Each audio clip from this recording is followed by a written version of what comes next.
जय हिंद साथियों। आंवले को खाने के बाद और किसी बुजुर्ग की, सीनियर की सलाह मानने के बाद पता लगता है कि गुण कितने थे। लोग बहुत आसानी से कह देते हैं, आज के बच्चे कितनी आसानी से कह देते हैं, आप बूढ़े हो गए हैं। सीनियर हैं तुम्हारे, रास्ता दिखाते हैं तुम्हें। जिस वक्त तुम्हें चलना भी नहीं आता था, उस वक्त चलना सिखाया है। तुम्हें जवान करने के लिए अपनी जवानियां बर्बाद की हैं ये बूढ़े बाप ने। एक मां बच्चे को जन्म देती है, बहुत महान कार्य करती है। उससे भी महान कार्य करता है एक पिता। 14-14, 12-12 घंटे काम करने के बाद घर के परिवार का पेट पालता है, खुद बासी रोटी खा करके तुम्हें ताजी रोटी खिलाता है। यह होता है बाप। जिंदगी के कई मुकामों पर जब तुम फंस जाते हो, उन मुकामों से, फंसी हुई जगहों से तुम्हें निकालने वाला तुम्हारा बाप होता है।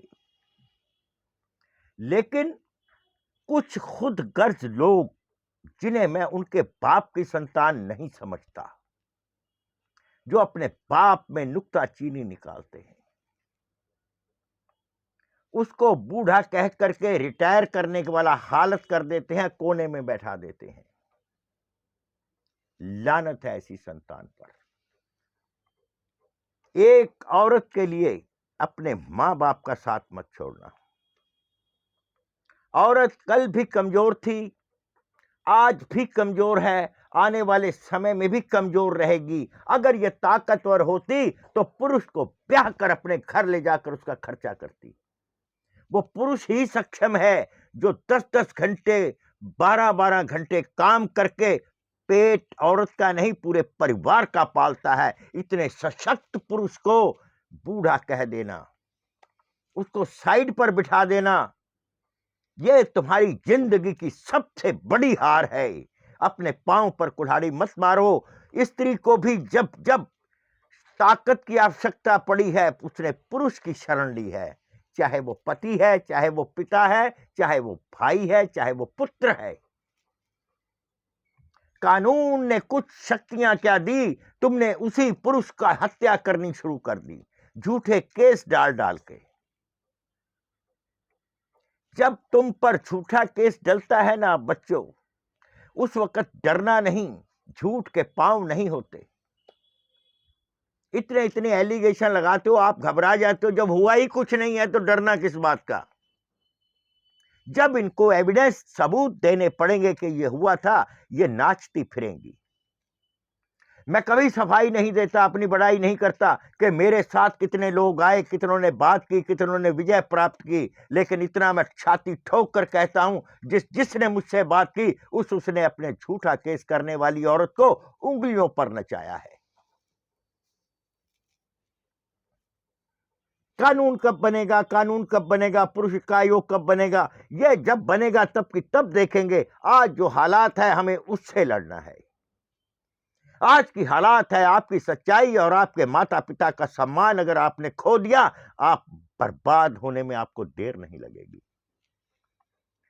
डरपोक कायर वो लोग हैं जो अपनी स्त्री के झूठे केसों में आकर के उसके दबाव में आते हैं और अपने मां बाप का साथ छोड़कर अलग चले जाते हैं। मैं उन मां बापों से भी कहना चाहता हूं, अगर ऐसी आपकी औलाद है, उस पर तरस ना खाएं। ऐसे हरामजादों पर केस करके उसकी तनख्वाह का तीसरा हिस्सा आप ले सकते हैं। पाला है आपने उसको, पेट काट कर पाला है, जवानी बर्बाद करके आपने उस पर अपना बुढ़ापा खरीदा है। हक बनता है आपका। मैं उन बच्चों के बारे में कहूंगा जो अपने मां बाप को त्याग देते हैं एक औरत के डर से या अपनी अय्याशी की वजह से। उन मां बाप को जरूर अपने बच्चे से खर्चा लेना चाहिए जो कोर्ट आपको दिलवाती है। ऐसे बच्चों पर रहम मत कीजिए जो आपके नहीं हैं। जिनके ऊपर आपने अपनी जवानी बर्बाद की है।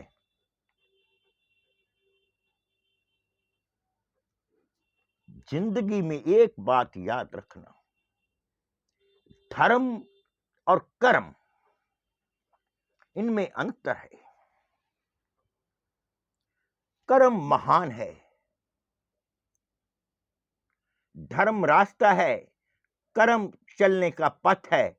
बस कर्म को महान रखना, धर्म को पकड़े रखना, विजयी आपकी होगी। जय हिंद।